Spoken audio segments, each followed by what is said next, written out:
फ़तदल्ला फ़कान क़ाब क़ौसैन औ अदना फ़अौहा इला अब्दिही मा औहा। अल्लाह तबारक व तआला फरमाते मेरे नबी को मैंने अर्श पर बुलाया। बोलो ना हमारे नबी किन की मुलाकात के लिए गए? मुझे सिर्फ इतना बताना है कि पूरे मेराज के वाक़ये में एक जगह हमारे नबी ने स्टॉप किया। बोलो एक जगह हमारे नबी ने, उसको कहते हैं बैतुल मुक़द्दस। इतना तो आपको मालूम होगा। बोलो ना हमारे नबी ने कहां पर स्टॉप किया? आवाज नहीं आ रही अभी भी। कहां पर स्टॉप किया? बैतुल मुक़द्दस, जिसको कहते हैं मस्जिद अक्सा। बोलो मस्जिद, यहाँ हमारे नबी ने स्टॉप किया, जिसको कुरान करीम में 15वें पारे में पहली आयत है सूरे बनी इस्राइल की पहली आयत पढ़ो, जिनको याद हो मेरे साथ में। अल्लाह ने फरमाया सुब्हानल्लज़ी असरा बिअब्दिही लैला मिनल मस्जिदिल हराम इलल मस्जिदिल अक़सा अल्लज़ी बारकना हौला लिनुरियहु मिन आयातिना इन्नहु हुवस समीउल बसीर। अल्लाह तबारक व तआला फरमाते पाक है मेरी जात, मैं मेरे बंदे को ले गया रातों। अब वाकया सुनना, बराबर सुनना। हमारे नबी ने कहां पर स्टॉप किया? सब बोलेंगे साथ में, कहां पर स्टॉप किया? बैतुल, देखो बैतुल मुक़द्दस सामने है, हमारे नबी ने यहाँ स्टॉप किया। साथ में हजरत जिब्राइल भी है। बोलो साथ में हजरत। और जिब्राइल अलैहिस्सलाम क्या फरमाते? मेरे नबी आओ मस्जिद के अंदर तशरीफ ले आओ, आ जाओ अंदर आ जाओ।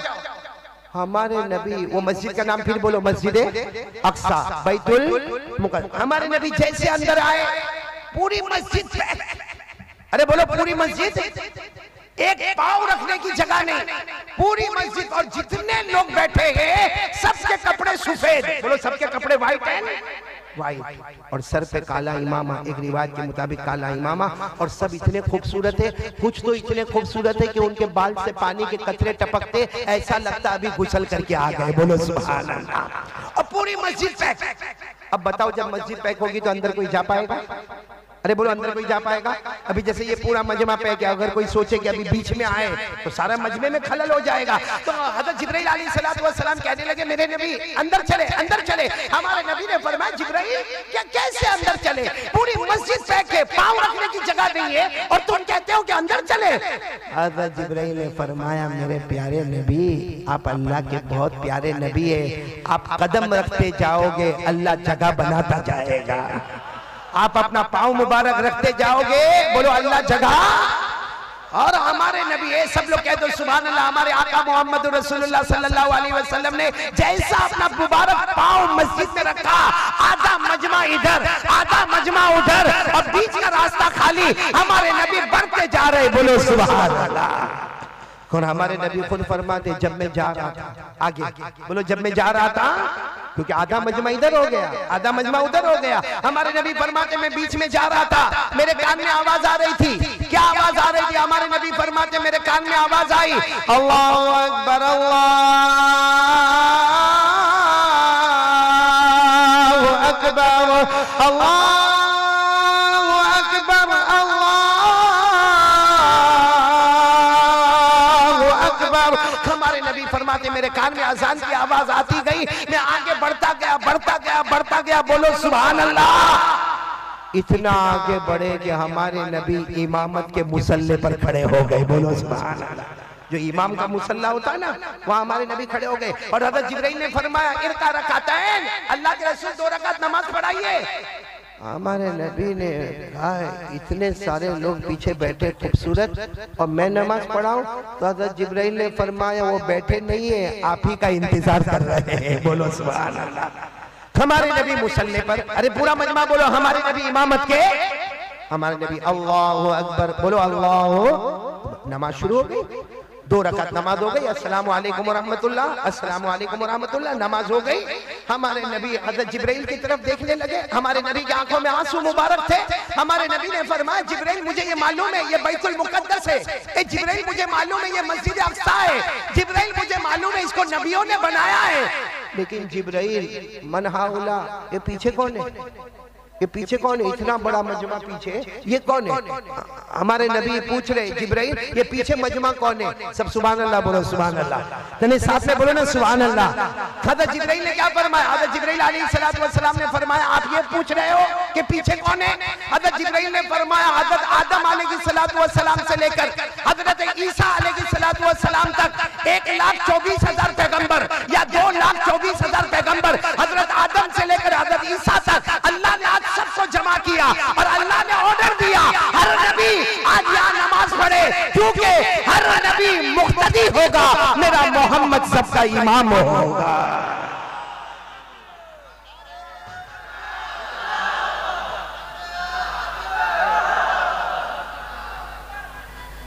सब नबी मुक्तदी होंगे, मेरा मोहम्मद मुक्तदा होगा। इसलिए मैं कहता हूं मेरे कलकत्ता वालों, ये साफ समझ लो, हमारे नबी के बारे में कह दो सब नबियों के नबी, आवाज नहीं आ रही, सब नबियों के नबी,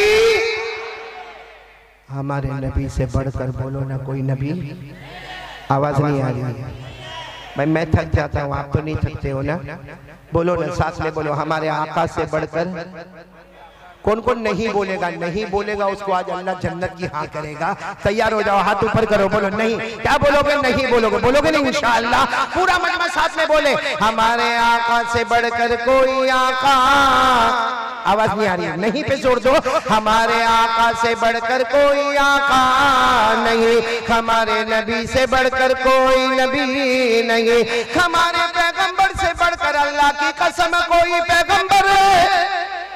अच्छा पूरा मजमा बोलेगा, बोलेंगे इंशाल्लाह, बोलेंगे इंशाल्लाह। अभी वो जो नाते पाक पढ़ रहे थे कौन? शमशीर जहां, बहुत प्यारा कुछ बातें उन्होंने जो मैं अभी कहने जा रहा हूँ अपने नाते पाक में उन्होंने रखा। दुआ करो कि अल्लाह ताला हम सबको समझने की तौफीक अता फरमाए। अभी जो मैं बोलूंगा पूरा मजमा बोलेगा, कोई खामोश नहीं रहेगा।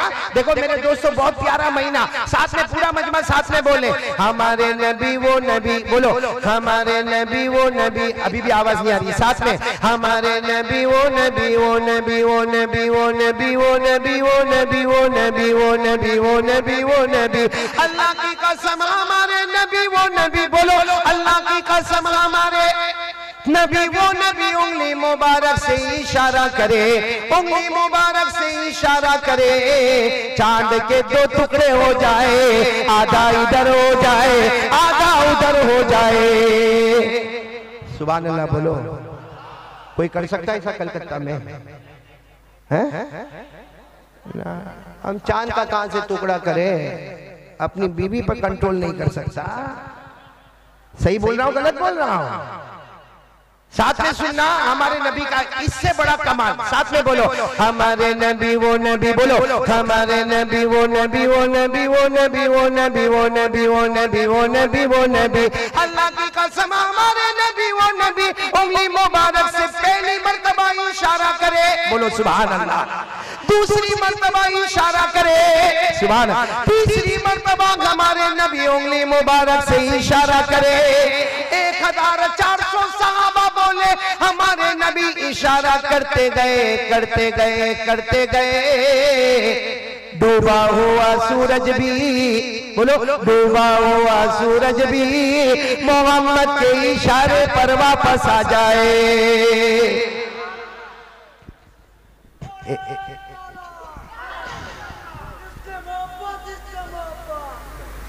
एक बात सुनना, सही में ये जो कहा ना, अल्लाह मोहब्बत नसीब फरमाए और प्यारे नबी की अजमत नसीब फरमाए।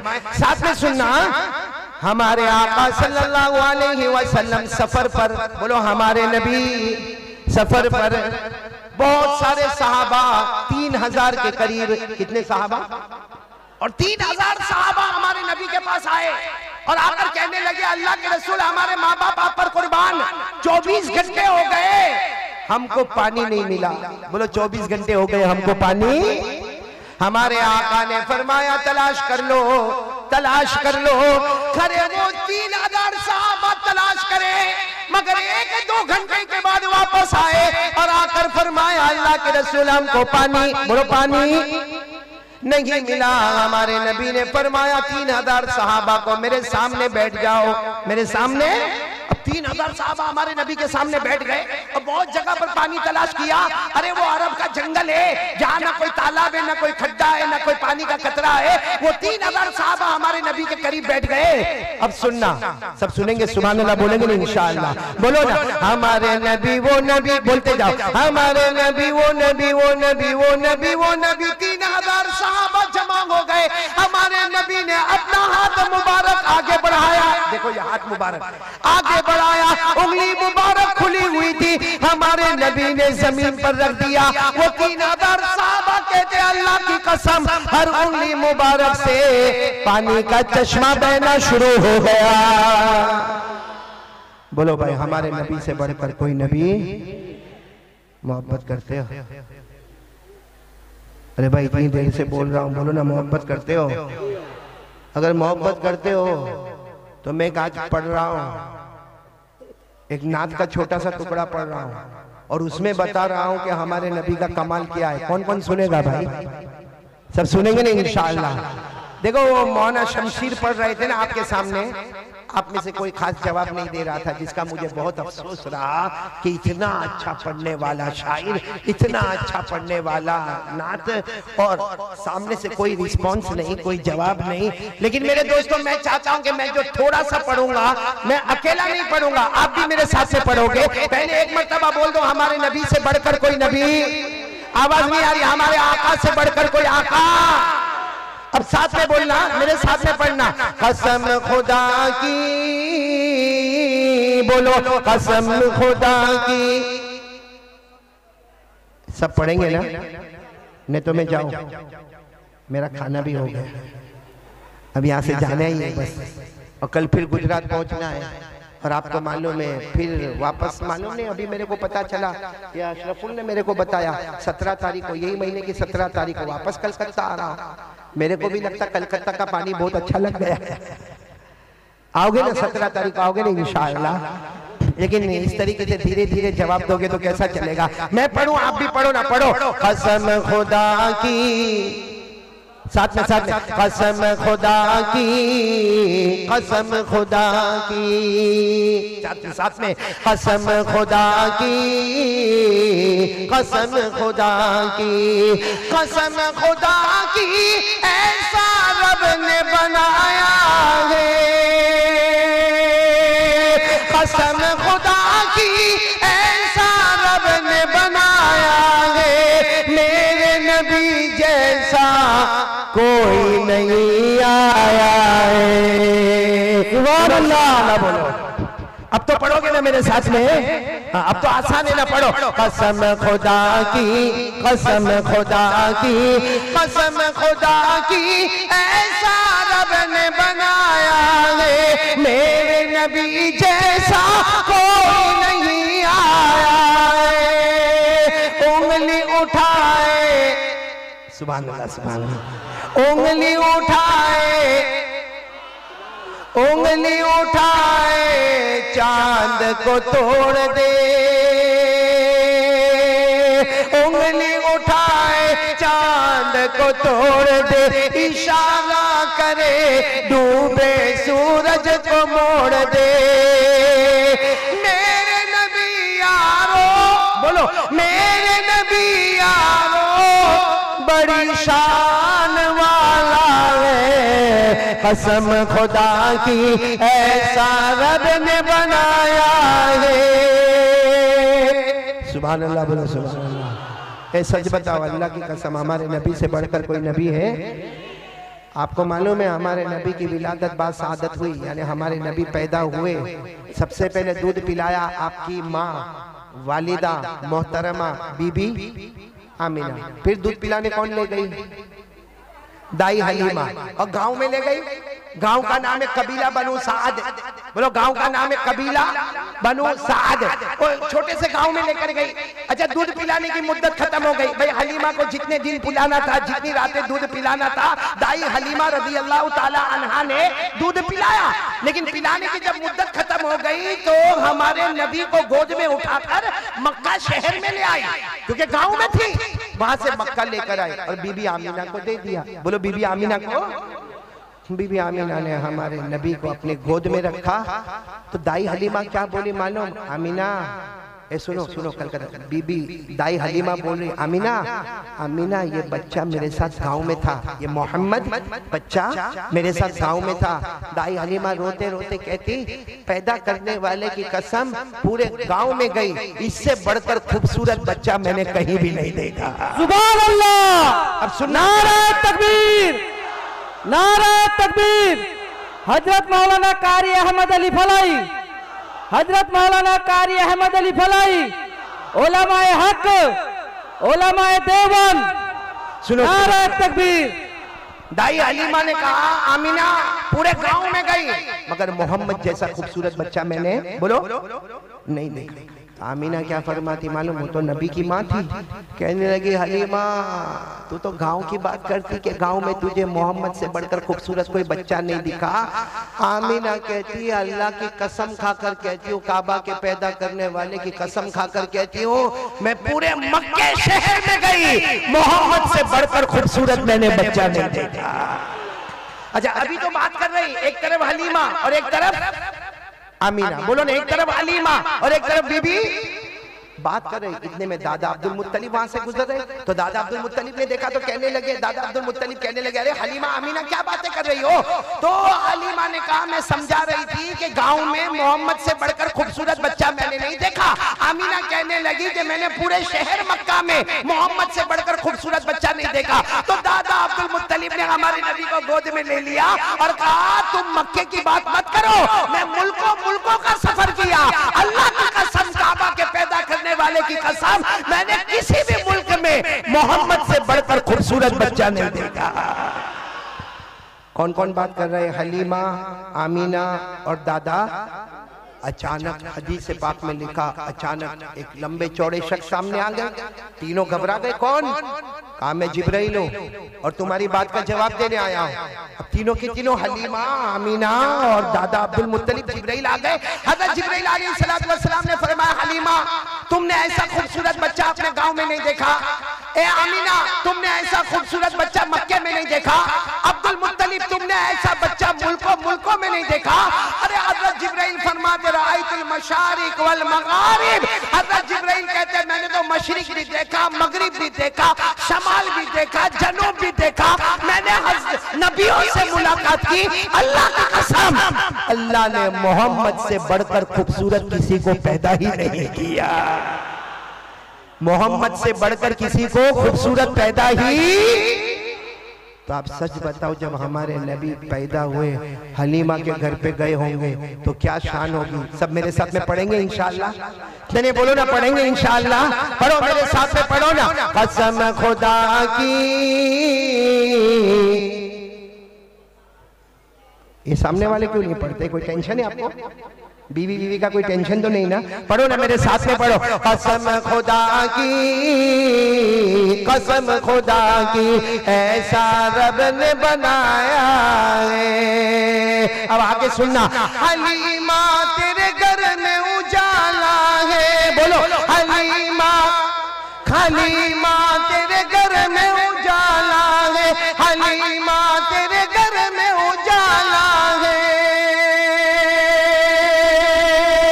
हलीमा तेरे घर में उजाला है, तेरे गोद में नूर नूर वाला है। हलीमा तेरे गोद में नूर नूर वाला है। वल्लाह वल्लाह हलीमा, बोलो वल्लाह वल्लाह हलीमा, कैसा नसीबा तूने पाया है। कसम खुदा की, ऐसा रब ने बनाया है, मेरे नबी जैसा कोई नहीं आया है। अब पूरा मजमा साथ में बोले, मुस्तफा का दामन। अच्छा, आज मुस्तफा का दामन हमारे पास है। आज मैं सिर्फ एक बात आपसे कहने आया हूँ, हमारे नबी के दिल में रहमत थी, हमारे नबी के दिल में मोहब्बत थी। हमारे नबी बड़े से बड़े मुजरिम को माफ करते थे। हमारे नबी किसी को सताते नहीं थे, किसी को तकलीफ देते आज हमारे मुंह पे गालियां कहां से आ गई? हमारे मुंह पे गालियां, हम लोगों को सता रहे हैं, हम किसी का दिल दुखा रहे हैं, हम कितनों का कर्ज लेते और लेने के टाइम पर कहता है कि मैं 10 दिन के बाद तेरा कर्जा वापस चुका दूंगा, 1 महीने के बाद तेरा कर्ज वापस चुका दूंगा। आज 5-5 साल हो गए, घर में कंप्यूटर आ गया, घर में लैपटॉप आ गया, घर में मोबाइल आ गया, घर में टीवी आ गया, घर में केबल लाइन आई, मगर किसी का 5000 रुपया लिया था वो अब तक देने को तैयार। तो ये कौन सा तरीका है मेरे प्यारों? सच बताओ, हमारे नबी ने हमको रहमत सिखाई या सबको तकलीफ देना सिखाया? अरे बोलो ना, हमारे नबी से बढ़कर कोई नबी, रहमत वाले नबी से बढ़कर कोई नबी। आज आपको बता रहा हूं कि हमारे नबी की रहमत का क्या आलम था। इस वाक़े के बाद हम लोग फैसला करेंगे, हम भी अपनी जिंदगी बदलेंगे इंशाअल्लाह। मेरे बताओ भाई, कौन कौन तैयार है नबी के तरीके पर अमल करेंगे इंशाअल्लाह? साथ में बोलो, मुस्तफा का दामन। आपको मालूम है, मक्का में एक औरत, पूरा मजमा बोलेगा, मक्का में एक औरत बेवा है। बोलो बेवा। बेवा का मतलब जिसका शोहर नहीं, और उसका एक 8 साल का बच्चा है, बच्चा यतीम है, बच्चे ने भी कलमा नहीं पढ़ा है, माँ ने भी कलमा नहीं पढ़ा है, मक्के में रहते हैं। एक दिन सुनना, एक दिन वो 8 साल का बच्चा अपनी माँ के पास जाता है, अपनी माँ को जाकर कहता है, अम्मा ये मक्के में सारी औरतें बहुत अच्छा कपड़ा पहनती है ना, ये मक्के में सारी औरतें रंग वाले कपड़े पहनती है, माँ तू काय को फटा पुराना कपड़ा पहनती है, मेला कुचेला कपड़ा पहनती है। ये कौन पूछ रहा है? कितने साल का बच्चा पूछ रहा है? 8 साल। और माँ ने रोते रोते कहा, अरे बेटा तू जो मांगता मैं तेरे को दे देती ना, तुझे जैसा कपड़ा मांगा मैंने कपड़ा दिया, तूने जो खाना मांगा वो मैंने दिया, तूने जो पीना मांगा वो मैंने दिया। वो बेचारी माँ कहती, मैं तो बेवा औरत हूँ, मेरा शोहर नहीं है, मुझे अच्छे अच्छे कपड़े से क्या मतलब है? अब सुनना, वो 8 साल का बच्चा कहता है, नहीं माँ, मैं चाहता हूँ कि जैसे दूसरे मक्के की औरतें साफ सुथरा अच्छा चादर ओढ़ती है, अच्छा कपड़ा पहनती है, माँ तुझे भी पहनना होगा।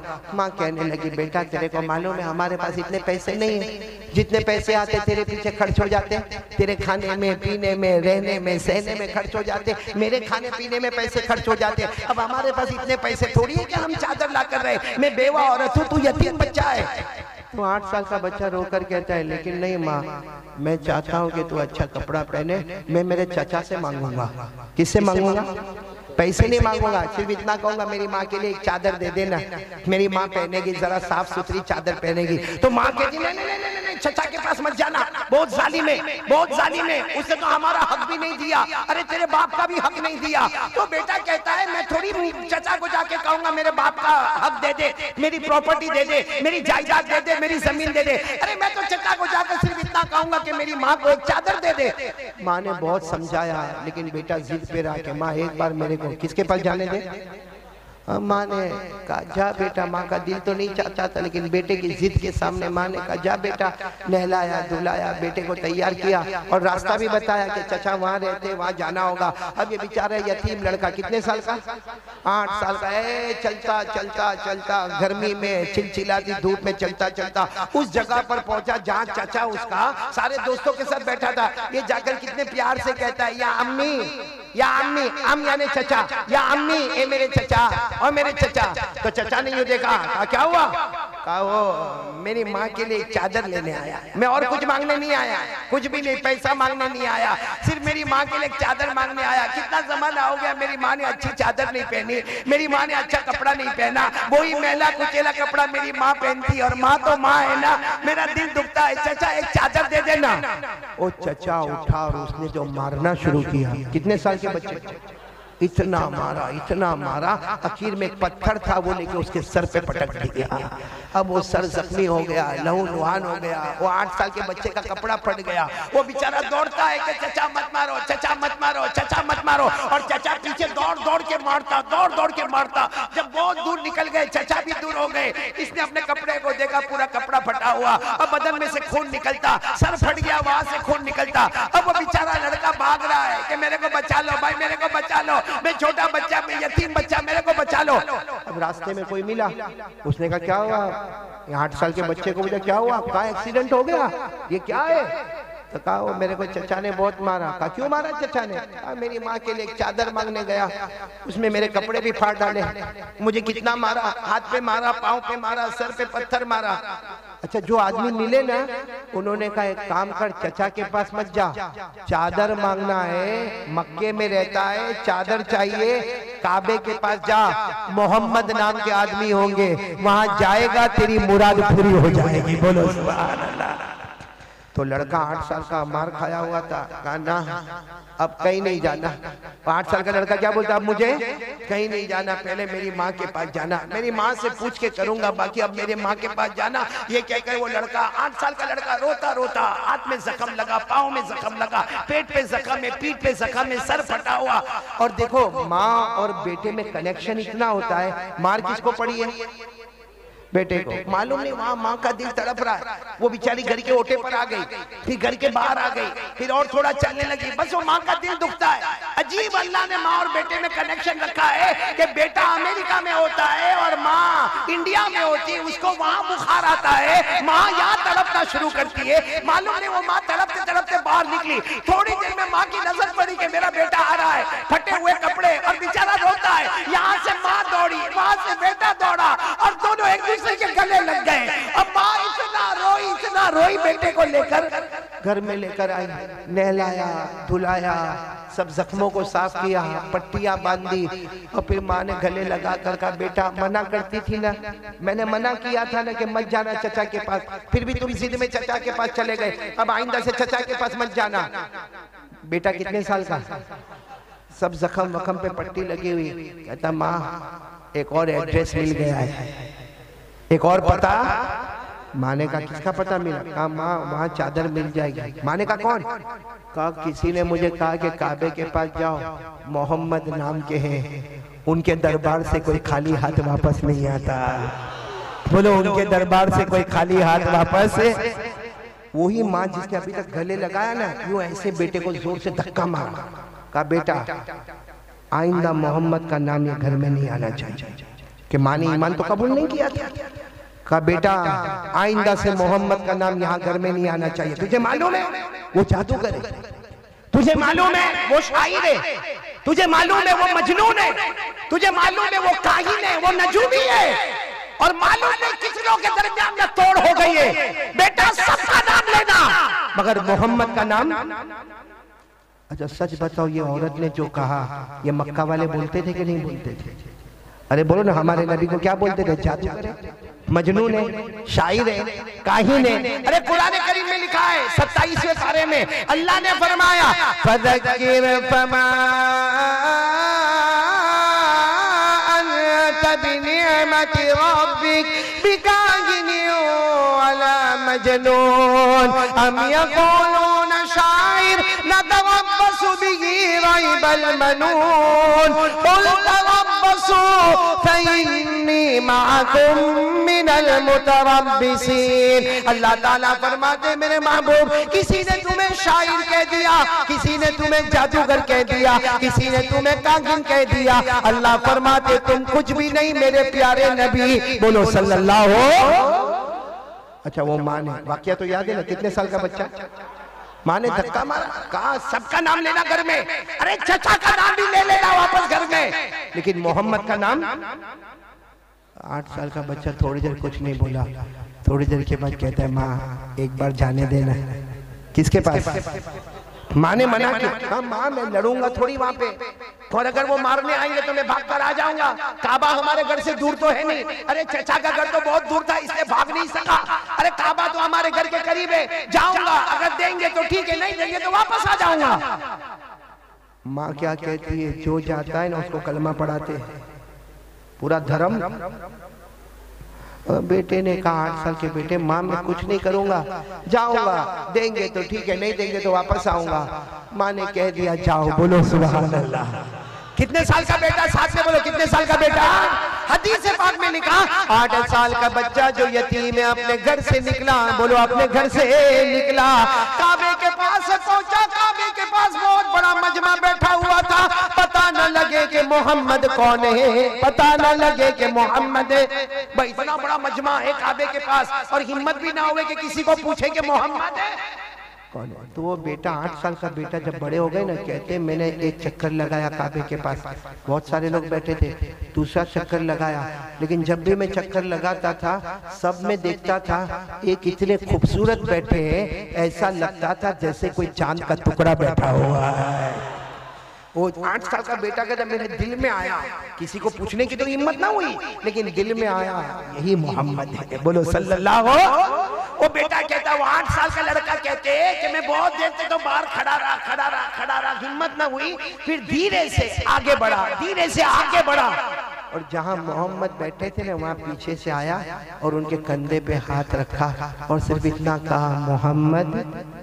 ओह 8 साल के बेटे कहते उन्होंने मेरी तरफ यूं करके देखा, कहते ऐसा लगा जैसे अंधेरी रात में 14वीं रात का चांद निकलकर सामने आ गया।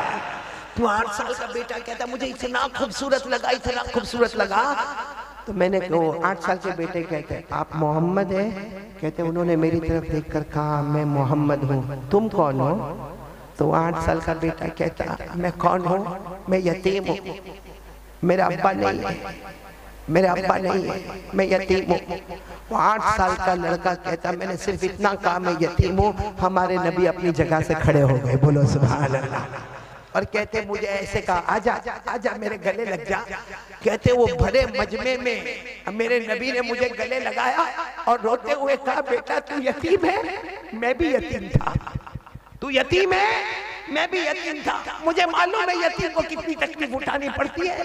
तेरे अब्बा नहीं ना, मेरे अब्बा भी नहीं थे, मैंने भी बहुत तकलीफ उठाई, तू भी बहुत तकलीफ उठाता था, बता तू क्या काम से आया? तो 8 साल का बेटा सीने से लगा हुआ कहता मेरी माँ के लिए चादर चाहिए, मेरी माँ के पास चादर नहीं है। तो हमारे नबी रोते रोते कहने लगे सही है, मैं भी यतीम था, मेरी माँ आमीना बेवा थी, तू भी यतीम है, तेरी माँ भी बेवा है, और मुझे मालूम है यतीम पर क्या गुजरती है, मुझे मालूम है बेवा औरत पर क्या गुजरती है। ये कहकर हमारे नबी ने इतना प्यार किया कि वो 8 साल का बच्चा कहता अल्लाह की कसम किसी ने प्यार से कभी सर पे हाथ नहीं रखा, वो मोहम्मद ने मुझे गले लगा लिया। फिर हमारे नबी ने पूछा क्या चाहिए? तो बच्चे ने कहा मेरी अम्मा के लिए चादर चाहिए। अरे हमारे नबी चाहते तो कहते अबू बकर आओ, उमर आओ, उस्मान आओ, अली आओ, ये बच्चे के लिए चादर का इंतजाम करो। हमारे नबी ना हजरत अबू बकर को बुलाते, ना उमर को बुलाते, ना उस्मान को बुलाते, ना अली को बुलाते। हमारे नबी के बदन मुबारक पर, कंधे मुबारक पर जो चादर मुबारक है, हमारे नबी वो ही उतारते और कहते जा बेटा ले जा, अपने हाथों से माँ को पहना देना, बोलो सुभान अल्लाह। अब मैं आपसे पूछता हूँ नबी के कपड़े से बढ़कर कोई कपड़ा होगा? और नबी की चादर से बढ़कर कोई चादर होगी? आपने सुना नहीं होगा, हजरत अली फरमाते मैं कितनी मर्तबा मेरे नबी के पास आता, नबी के कंधे मुबारक पे चादर होती, हजरत अली कहते वो चादर मैं ले लेता, अपने कंधे पे रखता और आसमान की तरफ देखता, मुझे कुछ भी नजर नहीं आता, लेकिन हजरत अली फरमाते वही चादर मेरे नबी के कंधे पर होती थी, चादर नबी के कंधे पर होती थी और उसकी चमक आसमानों पे नजर आया करती थी। हमारे नबी, सच बोलो, हमारे नबी के कपड़े मुबारक से बढ़कर कोई कपड़ा? जो चादर का जिक्र अल्लाह करे वो चादर कितनी प्यारी होगी, बोलो सुभान अल्लाह। मेरे साथ में पढ़ो ना, अल्लाह ने चादर मुबारक का जिक्र फरमाया, या अय्युहल मुज़म्मिल, या अय्युहल मुद्दस्सिर, क़ुम फ़अन्ज़िर व रब्बक फ़कब्बिर व थियाबक फ़ताहिर। थियाबक का तर्जुमा हमारे नबी के कपड़े मुबारक। जिक्र कहाँ पे आ रहा है? कुरान में। अच्छा, हमारे नबी ने सच बताओ कोई धर्म की बात की? अरे बोलो ना, कोई धर्म की बात की? अखलाक बताए, ले जा बेटा चादर ले जा, अपने हाथों से माँ को उड़ा देना। अभी 8 साल का बेटा चादर लेके दौड़ रहा। अरे बहुत करीब में घर था, जैसे घर के करीब पहुंचा तो माँ तो ओटे पर ही खड़ी थी, बाहर ही खड़ी थी। माँ ने पहला सवाल, क्या हुआ बेटा, क्या हुआ? धर्म की बात हुई? और 8 साल का बेटा रोकर कहने लगा माँ किसी ने मक्के में मुझे प्यार नहीं किया जितना मोहम्मद ने मुझे प्यार किया। और कहा माँ तुझे मालूम है तू भी कभी कभी मुझे गले लगाती है ना माँ, कभी तू मेरी पेशानी चूमती है ना माँ, कभी तू मेरा गाल चूमती है ना। मोहम्मद ने भी मुझे गले लगाया, मेरी पेशानी को चूमा, मेरे गालों को चूमा, लेकिन माँ देख मेरे गालों से खुशबू आ रही है, बोलो सुभान अल्लाह। मेरी पेशानी से खुशबू आ रही है और माँ उन्होंने गले लगाया, इतना अच्छा लगा मुझे, इतना अच्छा लगा। माँ किसी ने मक्के में मुझे प्यार नहीं किया, सब मुझे कहते यतीम है, यतीम है, यतीम है। मोहम्मद ने मुझे कहा तू यतीम तो मैं भी यतीम था, तेरी माँ बेवा तो मेरी माँ भी बेवा। और माँ ये चादर दी और कहा कि अपनी माँ को पहना देना। ये कहकर 8 साल के बच्चे ने, बोलो सुभान अल्लाह, 8 साल के बच्चे ने चादर मुबारक ली और अपने माँ के कंधों पे रखा। जैसे माँ के कंधे पे रखा, माँ ने जोर से चीख मारी, मेरा प्यारा बेटा, और मेरा प्यारा बेटा। वो 8 साल के बच्चे ने कहा अम्मा क्या हुआ? कहा ले चल, मुझे भी ले चल, ले चल, उसी मोहम्मद के हाथ पर ले चल, तू भी ईमान कबूल कर ले, मैं भी ईमान कबूल कर लेते हैं। चल उसी मोहम्मद के हाथ में लेकर चल, तू भी ईमान कबूल करेगा, मैं भी ईमान कबूल करूंगी। मेरे दोस्तों ये हमारा इस्लाम है, ये हमारे नबी है, ये हमारे रसूल है, जो यतीमों के सहारा बनते हैं, किसी को तकलीफ नहीं होने देते। और हमने आज तक कितनों को सताया मेरे प्यारों, कितनों का कर्ज दबा के रखा, कितनों की जमीनें दबा के रखी। हमारे दिल में कितना जलन है, सही में हमारे दिल में। मैं आज कलकत्ता में खुलकर कहता हूँ, इस वक्त भी हिंदुस्तान के जो हालात है उसमें मैं खुलकर कहता, अल्लाह की कसम हमको गैरों से वो नुकसान नहीं पहुंचता है जो अपनों से नुकसान पहुंचता है। आज हमारे दिल में जलन है, जलन। सच बताता हूँ मेरे प्यारों, एक ही गांव में रहने वाला, एक साथ में सलाम करने वाला, एक साथ में कमाने वाला, एक ही गांव में अपने बीवी बच्चों को रखने वाला, लेकिन एक के घर में कलर लगता होगा, दूसरे को रात को नींद नहीं आती, नींद नहीं आती, उसको परेशान है। हालांकि सामने मिलेगा ना, अस्सलाम वालेकुम, वालेकुम अस्सलाम, अब कैसे हो, तुम्हारी तबीयत कैसी है, तुम्हारा बच्चा कैसा है। और मेरे दोस्तों अंदर से जलन दिल में। आज किसी का नुकसान होता है, ये सुनो, आज किसी का नुकसान होता है ना, आकर कहेगा भाई तेरा नुकसान हुआ, मेरे को बहुत दुख हुआ, और घर में जाके अपने बीवी को बोलेगा गया था देखने, आधी दुकान चली, पूरी जल जाती तो अच्छा होता है। सच बोलो, ऐसा हो रहा है कि नहीं हो रहा है?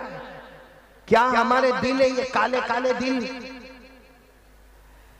इसलिए आज से कौन कौन तैयारी कर रहा है भाई हमारे नबी के तरीके पर, अखलाक जो हमारे नबी के थे उन्हीं अखलाक पे हम भी आगे बढ़ेंगे। कौन कौन तैयार है? हाथ ऊपर करे और साथ में बोले मुस्तफा का दामन। बोल दो हमारे नबी से बढ़कर कोई नबी, हमारे आका से बढ़कर कोई आका। कितनी बातें हो गई, एक बात तो ला इलाहा, नंबर 2 मुस्तफा का दामन।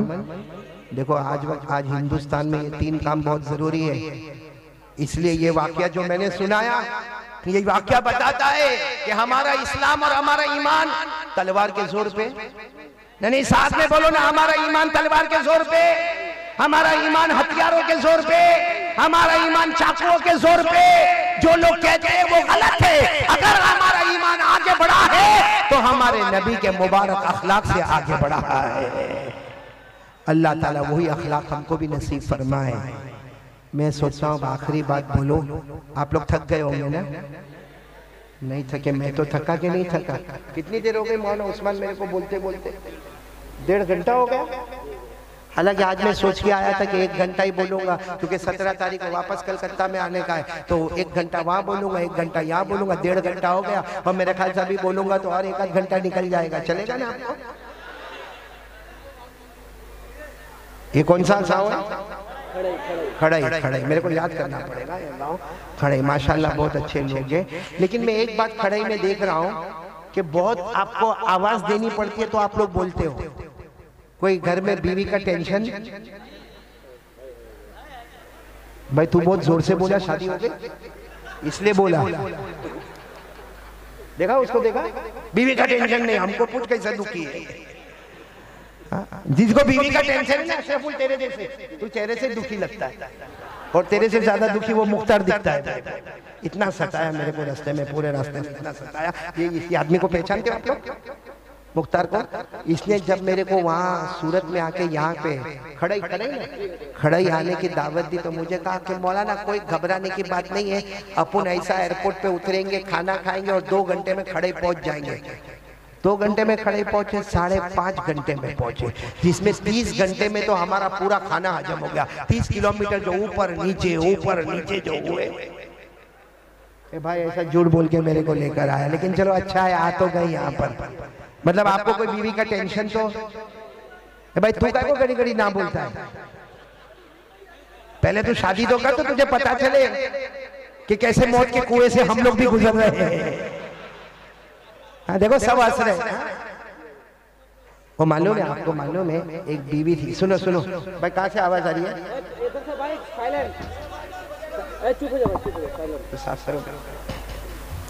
एक बात सुनो, फिर हम आखिरी बात पर आते हैं। सुनेंगे, सब सुनेंगे इंशाअल्लाह। एक बीवी थी, बीवी है, वो 17, 18 साल 20 साल से अपने शोहर के साथ में। आमीन बोलो, आमीन। ऐसे यहाँ बहुत सारे शोहर होंगे ना, 18 साल 20 साल। तुमको कितना साल हुआ? 10 साल में हो सकता है तेरी बीवी होगी। मतलब अच्छा खासा मियाँ बीवी साथ में रहते हैं, लेकिन अब शोहर है ना, शोहर वो कभी कभी सोचता है कि कब तक ये बीवी रोज बीवी के साथ रहने का, कहीं एक आध हफ्ता एक आध महीना माँ के घर जावे तो मेरे को थोड़ा दिमाग में देखो। हाँ बोलता है आराम मिले, तो बेचारा सोचता कि मेरे को आराम मिले। अब एक दिन अचानक क्या हुआ, सुबह में उठा और बीवी क्या कहने लगी, अपने शोहर को कहने लगी कि मेरा जी चाहता है कि 1 महीने के लिए माँ के घर चली जाओ। हम 17-18 साल से साथ में, तेरा 1 महीना माँ के घर रहकर आऊंगी। तो शोहर सामने तो बोल नहीं सकता कि जा, बोल सकता? कहता ना, तू चले जाएगी तो मैं क्या करूंगा। डायलॉग, तू चले जाएंगी तो मैं। और दिल में सोचता है कि कब पेटी बांधे। और लेकिन बीवी भी कहती ना ना ना, 1 महीना तुमको भी समझ पड़े बीवी के बगैर, कैसा बर्तन मांजने का, कैसा कपड़ा धोने का, कैसा झाड़ू मारने का, कैसा बच्चों को स्कूल में भेजने का। मैं तो जाने वाली हूँ माँ के घर पे। इसका भी दिल था कि ये माँ के घर पे जाए, लेकिन कैसा भी करके बीवी को तैयार किया। और बीवी बोलो कहाँ चली गई? अरे बोलो ना, कहाँ चली गई? मई के गई। कितने महीने के लिए? हाँ, आपको बराबर याद है, 1 महीने के लिए चली गई वो। अब ये आराम से घर में आया ना, अपना कैलेंडर था ना, कैलेंडर उसको देखकर खुश होता है। आज की तारीख को गई है, 30 दिन के बाद वापस आएगी। रोज का प्रोग्राम बनाता है। 1 तारीख को ये दोस्त के घर पे, 2 तारीख को वो दोस्त के घर पे, 3 तारीख को इधर जाना, 4 तारीख, पूरा कैलेंडर उसने तैयार कर दिया।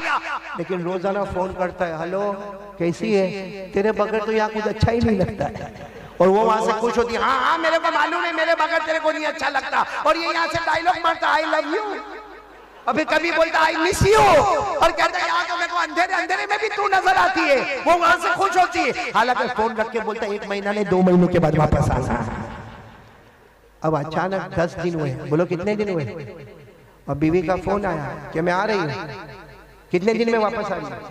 गई थी कितने दिन के लिए? तो ये फोन पे पूछा क्यों आ रही है 10 दिन में? तो महीने का प्रोग्राम ना, जैसे तुमको नहीं अच्छा लगता मेरे को भी यहाँ पे अच्छा नहीं लगता।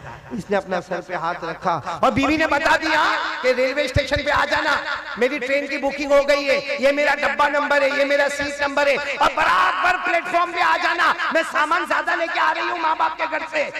अच्छा मेरे को सच बताओ, ये प्लेटफॉर्म पर गया होगा तो इसका मूड अच्छा होगा कि खराब होगा?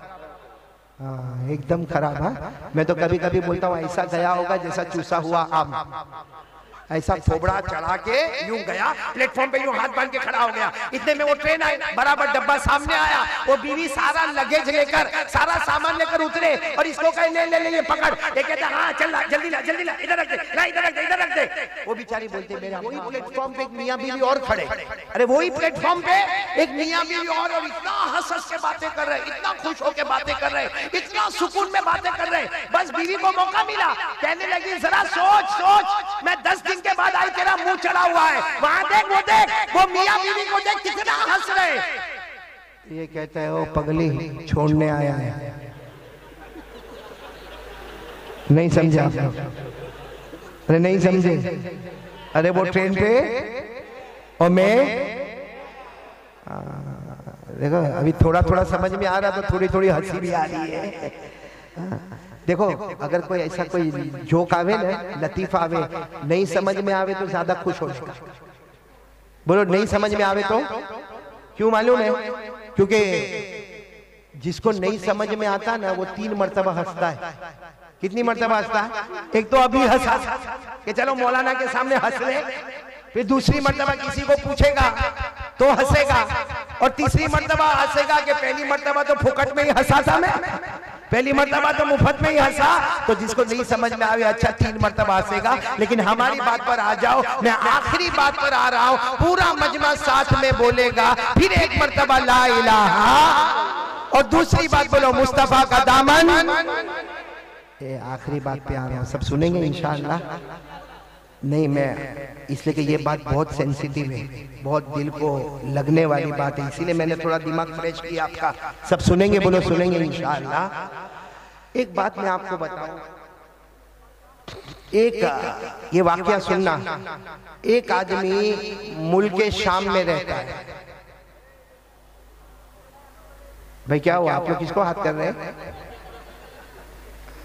खैर उसको चलने दो अपना, हम बात बहुत जल्दी खत्म करेंगे। और आप बोलो तो अभी खत्म कर दो, खत्म कर दो अभी।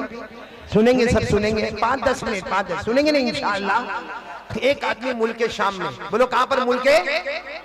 ये सुनना, बहुत प्यारा वाकया है। एक आदमी मुल्क शाम में, शाम यानी सीरिया, जिसको आज हम लोग क्या बोलते हैं, सीरिया। उस जमाने में एक आदमी मुल्क शाम में इतना नुकसान, कारोबार का इतना नुकसान, और कर्जे में इतना डूबा, इतना डूबा, इतना डूबा कि खाने के लाले पड़ गए। लोगों को कर्जा कहां से चुकाए? कहां पर रहने वाला वो आदमी? मुल्क शाम में, सीरिया में रहने वाला। वो सफर करके मदीना आया। उस वक्त मदीने में अमीरुल मोमिनीन, खलीफतुल मुस्लिमीन हजरत अबू बकर रज़ी अल्लाह ताला। बोलो कौन है अमीर, कौन है हजरत? अब वो मुल्क शाम से मालूम नहीं अपने ऊंट पे बैठ के कितने दिनों का, कितने रातों का, कहां सीरिया और कहां मदीना। लेकिन वो आदमी आए, हजरत अबू बकर के दरवाजे पर गए, और हजरत अबू बकर का दरवाजा खिटखिटाया। इसी को उस वक्त सारे मुसलमानों के बादशाह कौन थे? हजरत अबू बकर। तो दरवाजा खिटखिटाया, हजरत अबू बकर रज़ी अल्लाह ताला अन्हु दरवाजे पर आए। तो उन्होंने कहा कि मैं कलमा पढ़ने वाला एक मुसलमान हूँ, मैं मुस्तफा का गुलाम हूँ, लेकिन मामला ऐसा है कि मैं शाम सीरिया से आया हूँ और बहुत नुकसान हो गया, कारोबार में बहुत नुकसान हो गया, कर्जे में डूब गया, मेरे बीवी बच्चों के खाने के लाले पड़े। अब मैं शाम से मदीना आया, अबू बकर मेरी कोई मदद कर दो, कुछ मेरे को दे दो, मैं कर्जा चुका दूं, नया कारोबार शुरू कर दूं। मैं भिखारी नहीं, भीख मांगने नहीं आया, सिर्फ अपने हालात में मजबूर होकर मैं आया। हज़रत अबू बकर ने फरमाया आओ अंदर आओ। अब हज़रत अबू बकर के घर का दरवाजा थोड़ा अच्छा था, अंदर गए तो देखा कुछ भी नहीं। हज़रत अबू बकर ने रोते रोते कहा किससे मांगने आए हो? तुम मेरे पास मांगने आए हो? ये सोचकर मांगने आए हो कि मैं मुसलमानों का बादशाह हूँ, अमीर हूँ? अरे 2 दिन हो गए मेरे घर में खाने को नहीं है, 2 दिन हो गए मेरे घर में खाने को नहीं। तो वो आदमी कहने लगा फिर मैं कहाँ जाऊंगा, मैं तो मदीना आया था, ये सोचकर आया था कि हजरत अबू बकर मेरी मदद करेंगे। सुनना, हजरत अबू बकर क्या फरमाते, एक काम करो उस्मान के पास चले जाओ। हजरत साथ में बोलो, किनके पास चले जाओ? हजरत, आवाज अभी भी नहीं आ रही, बोलो किनके पास चले जाओ? हजरत। तो कहने लगे मैं तो उस्मान को पहचानता नहीं हूँ, आप कुछ लिख कर दे दो तो मैं चले जाऊंगा हजरत उस्मान के पास। हजरत अबू बकर ने फरमाया मेरे लिखने की कोई जरूरत नहीं है, बल्कि उनको कहना भी नहीं कि अबू बकर ने भेजा है, लिखने की भी जरूरत नहीं, और उस्मान को कहना भी नहीं कि अबू बकर ने भेजा है। सिर्फ जाकर वहां जाकर इतना कह देना मैं गरीब हूँ, मुस्तफा का गुलाम हूँ, कोई भी मुस्तफा का गुलाम आ जाए, उस्मान की सखावत शुरू हो जाती है। बोलो सुभान अल्लाह। तो इन्होंने कहा लेकिन मेरे को तो बहुत बड़ी रकम चाहिए। सुनो, इन्होंने क्या कहा, मुझे तो बहुत बड़ी रकम चाहिए। क्यों बड़ी रकम चाहिए मेरे को? इसलिए कि मेरे को कर्जा भी अदा करना है, नया कारोबार भी शुरू करना। अरे कुर्बान जाओ। हज़रत अबू बकर ने फरमाया कितनी भी बड़ी रकम चाहिए, उस्मान के पास चले जाओ, रकम का जिक्र मत करना, और मुझे कुछ लिखने की भी जरूरत नहीं, और ये भी मत कहना कि अबू बकर ने भेजा है। आप चले जाओ, जहां तुम्हारी सोच खत्म होती है हजरत उस्मान की सखावत शुरू हो जाती है। बोलो सुभान अल्लाह। अब वो आदमी गए, बोलो किनके पास जा रहे हैं? सीरिया वाले किनके पास जा रहे हैं? हजरत। सब हजरत उस्मान के पास जाकर क्या टेंशन हुआ मालूम है? जब घर के बाहर गए तो देखा कि हजरत उस्मान तो घर में अपने बच्चों को डांट रहे, और बच्चों को क्या कह रहे? अरे मेरे बच्चों, तुम दूध भी पीते हो, उसमें शहद भी मिलाते हो, दूध का खर्च अलग होता है, शहद का खर्च अलग होता है, अरे खर्चा इतना करोगे तो कैसा चलेगा? अब ये बाहर खड़े खड़े सोचने लगे मुझे तो उस्मान के पास भेजा, और ये तो अपने बच्चों के साथ में डांट रहे। और किसके वास्ते डांट रहे? दूध के वास्ते डांट रहे, शहद के वास्ते डांट रहे। लेकिन इन्होंने हिम्मत की, हजरत उस्मान का दरवाजा खिटखिटाया। भाई सब सुनना, जैसे हजरत उस्मान ने दरवाजा खोला, कहा क्या हुआ? इन्होंने कहा अस्सलाम वालेकुम, मैं सीरिया का रहने वाला, मुल्क शाम का रहने वाला, कर्जे में डूबा हुआ हूँ और मेरे पास खाने को कुछ नहीं है और मैं नया कारोबार शुरू करना चाहता। मैं भिखारी बनकर नहीं आया, लेकिन आप मेरी मदद कर दोगे तो बहुत अच्छा होगा। हजरत उस्मान ने कहा आओ मेरे घर में आओ। घर में बिठाया और बिठाने के बाद कहा, अपने बेटे को कहा, अरे एक बेटे को कहा जरा दूध का प्याला लेकर आओ, दूसरे बेटे को कहा शहद लेकर आओ, तीसरे बेटे को कहा कि खजूर लेकर आओ। ये सोचने लगे कि अपने बेटे को डांट रहे थे, मेरे को दूध भी पिला रहे, शहद भी दे रहे और खजूर भी दे रहे। अब सुनना, हजरत उस्मान रजी अल्लाह ताला अन्हु ने थोड़ी देर में एक ऊंट तैयार किया और ऊंट पर इतना सामान, कपड़े, बर्तन, अनाज, गल्ला और साथ में 6000 दिरहम दिए। कितने दिरहम दिए? तो इनकी जबान से निकला कि मेरे को तो 3000 की जरूरत थी, 3000 दीनार की जरूरत थी, आपने तो 6000 दीनार दे दिए। तो हज़रत उस्मान ने कहा जाओ लेकर जाओ, आइंदा जरूरत पड़े तो वापस उस्मान के पास आ जाना। अब मुझे जो बात बतानी वो सुनो। मैंने ये वाकया क्यों सुनाया? जब वो जाने लगे तो हज़रत उस्मान ने कहा कि जा रहे हो? तो उन्होंने कहा बहुत बहुत शुक्रिया, मेरे को तो मिल गया, कपड़े भी मिल गए, बर्तन भी मिल गया, अनाज भी मिल गया, सवारी भी मिल गई और मेरे को 6000 दीनार भी मिल गए, मेरे को तो सब मिल गया, मैं जा रहा हूँ और आपका बहुत बहुत शुक्रिया। तो हज़रत उस्मान कहते मेरा शुक्रिया मत अदा करो, अबू बकर का शुक्रिया अदा करो जिन्होंने तुम्हें यहाँ भेजा है। तो उन्होंने कहा मैंने तो आपको कहा भी नहीं कि हज़रत अबू बकर ने भेजा है, आपको कैसे मालूम? हज़रत उस्मान ने कहा हम मुस्तफ़ा के गुलाम हैं, इन आंखों से कम देखते हैं, इन आंखों से ज्यादा देखते हैं। हम इन आंखों से, बसारत से कम देखते हैं, हम दिल की आंखों से देखते हैं कि कौन क्या सरमाया लेकर आता है। खैर अच्छा मेरे को बताओ, ऐसी सखावत आज कोई करे? अरे बोलो ना, हमारे खड़ई में कोई करे? अरे कोई करे ऐसा? ऑल ओवर इंडिया में जाओ कोई ऐसी सखावत करे? नहीं करे। लेकिन एक बात आपको बताऊं, ये उस्मान इतनी बड़ी सखावत करने के बाद जब हजरत अबू बकर रज़ी अल्लाह ताला अन्हु का इंतकाल हो गया, अमीरुल मोमिनीन कौन बन गए? हजरत उमर। हजरत उमर रज़ी अल्लाह ताला अन्हु शहीद हो गए, उनके बाद में अमीरुल मोमिनीन कौन बने? बहुत पैसा, बहुत माल दौलत। अरे जब हजरत अबू बकर के जमाने में हजरत उस्मान के पास इतना माल और दौलत था, अब तो हजरत उस्मान खुद अमीरुल मोमिनीन बने हैं, सारा बैतुल माल इनके पास में है, सारी जमीन की दौलत इनके पास में है। लेकिन यही हजरत उस्मान, पूरा मजमा सुन लो, रात के सन्नाटे में कब्रिस्तान जाते थे। बोलो कहां पर जाते थे?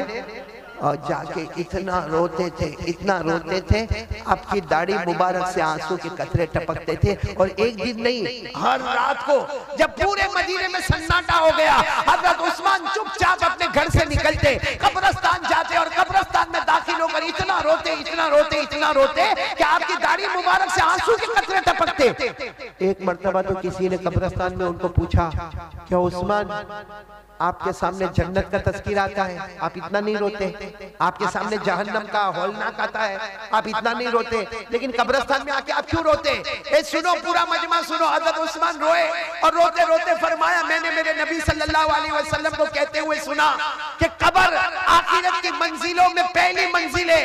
बोलो कब्र आखिरत की मंजिलों में।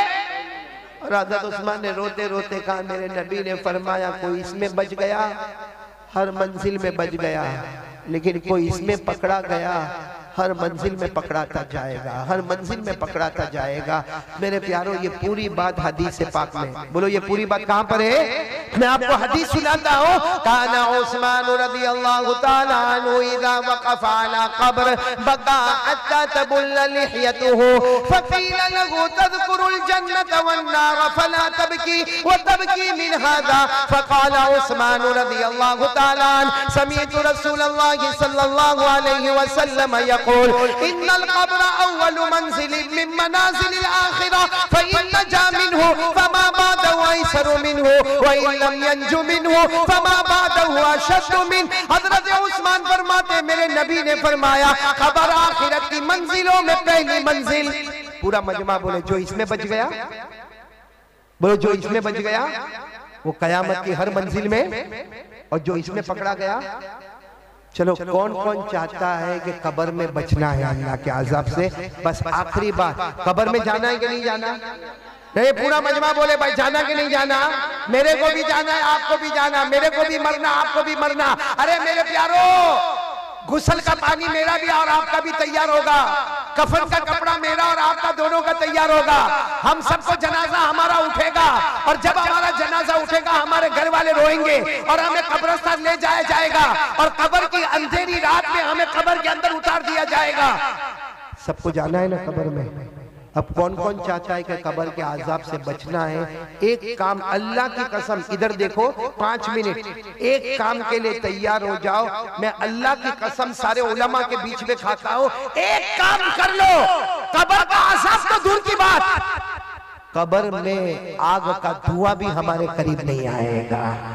बल्कि मैं कसम खाता हूं अल्लाह हमारी कब्र को जन्नत का बाग बनाएगा। बोलो इंशाअल्लाह, आमीन बोलो। अल्लाह हमारी कब्र में जन्नत की खुशबुएं लाएगा। बोलो आमीन।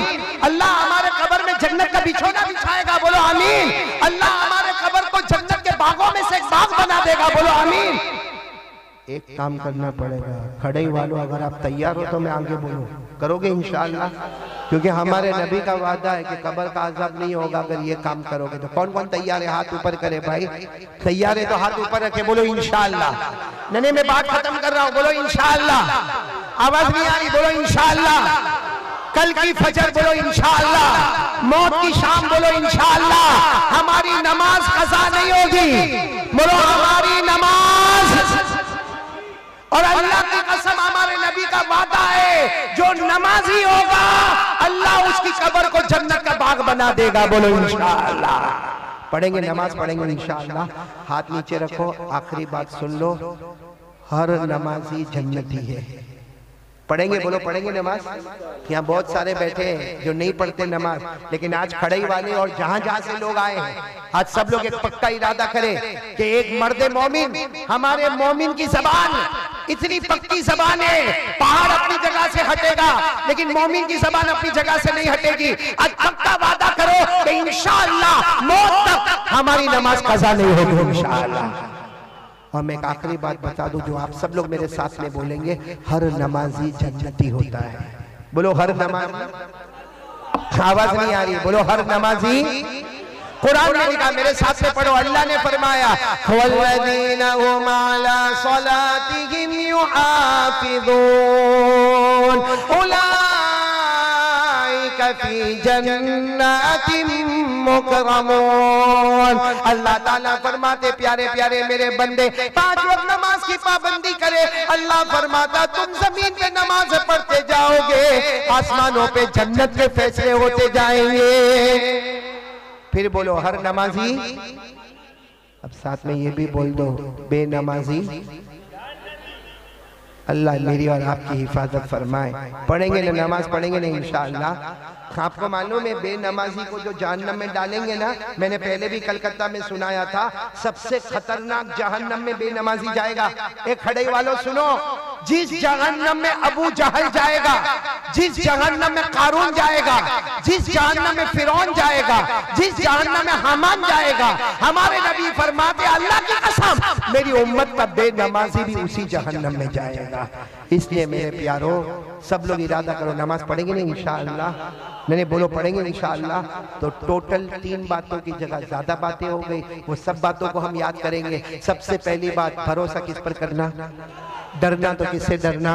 यकीन किस पे बनाना?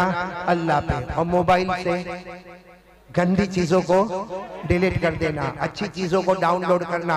और एक बात जो आपके कान में आई, मुस्तफा का दामन नहीं छोड़ेंगे, और हमारे नबी के अखलाक पर अपने आप को बताना, ताकि दुनिया को पता चले कि इस्लाम के पास अखलाक है, ईमान के पास अच्छे अखलाक है, एक रिस्पेक्ट है, एक डिसिप्लिन है जो अल्लाह और अल्लाह के रसूल ने हमको दी है।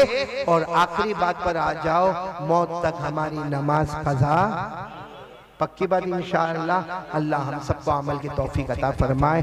मैं आप तमाम खड़े वालों का बहुत बहुत शुक्रिया, खास करके मेरे साथ आए हाजी जुनेद ओरावाला, इसी तरीके से हाजी इकबाल भाई जमाल, और इसी तरीके से मौलाना उस्मान, और ये इसी तरीके से हमारे भाई से मुलाकात हो गई अशरफुल भाई से, और मुख्तियार भाई तो हमको खुद यहाँ पर लेकर आए। बाकी आप तमाम का, क्योंकि मुझे मालूम है कितने ऐसे हैं जो गुजरात में रहते हैं और गुजरात में सूरत में बयानात सुनते रहते हैं, क्योंकि जब मैं यहाँ आ रहा था तो मुझे एयरपोर्ट पर भी कुछ मिले, कुछ एयरपोर्ट के बाहर भी मिले जो इसी तरफ आने वाले। अल्लाह ताला सबके आने को कबूल फरमाए, बोलो आमीन। अल्लाह सबके जायज मकासद को पूरा फरमाए, और आमीन का वो अल्लाह ने यहाँ बिठाया, अल्लाह हमको जन्नत भी नसीब फरमाए। मेरे प्यारों, अल्हम्दुलिल्लाह यहाँ पे बहुत सारे उलमा हैं। मैं उन तमाम उलमा का शुक्रिया अदा करना चाहता हूँ। सबसे पहले तो हजरत मौलाना हबीबुर रहमान कासमी साहब, हजरत हाफिज पीरुद्दीन साहब, हजरत कारी अशफाक साहब, हजरत मौलाना अनीसुर रहमान साहब, हजरत मौलाना असदुल्ला साहब, हजरत मौलाना नजरुल इस्लाम, हजरत हाफिज